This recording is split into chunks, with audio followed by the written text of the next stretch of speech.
Isang mapagpalang araw po, mga kasimbahay. Panibagong araw na naman.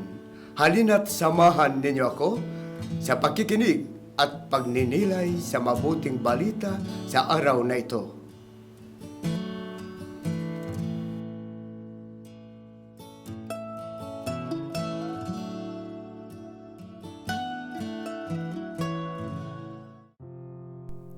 Ang mabuting balita ng Panginoon ayon kay San Marcos.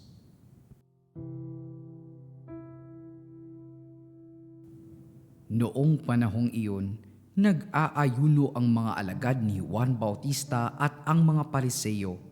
May lumapit kay Jesus at nagtanong, "Bakit po nag-aayuno ang mga alagad ni Juan Bautista at ang mga alagad ng mga Pariseo, ngunit ang mga alagad ninyo'y hindi?" Sumagot si Jesus, "Makapag-aayuno ba ang mga panauhin sa kasalan samantalang kasama nila ang lalaking ikinasal? Hindi. Kapag wala na ang ikinasal, saka pa lamang sila mag-aayuno. Walang nagtatagpi ng bagong kayo sa lumang kasuutan. Pag-urong ng bagong kayo, mababatak ang luma at lalong lalaki ang punit. Wala rin namang nagsisilid ng bagong alak sa lumang sisidlang balat, sapagkat papuputukin ng alak ang balat. Kapwa masasayang ang alak at ang sisidlan. Bagong alak, bagong sisidlang balat." Ang mabuting balita ng Panginoon. Pagsasadiwa.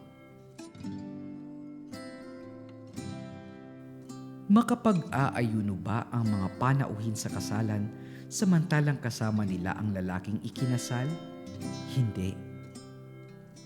Isa sa mga katangian ng isang Katoliko ang pagiging masayahin.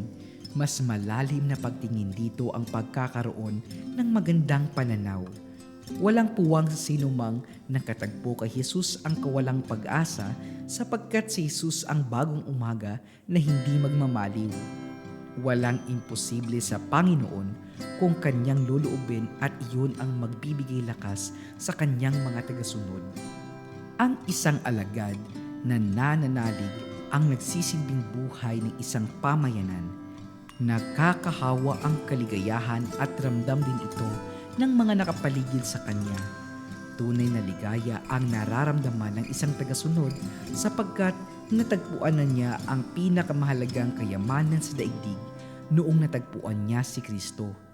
Hindi mapapantayan ng anuman sa mundong ito ang kaligayahang dulot ng pagtanggap kay Jesus. Habang siya ay nasa puso natin, maliwanag ang ating pananaw sa buhay sapagkat tanaw natin ang pangako ng kaligtasan at buhay na walang hanggan. Si Jesus ang wagas na katuparan. Pagsasagawa. Pagnilayan at isabuhay natin ang karangalan at kaligayahan ng pagiging isang Katoliko.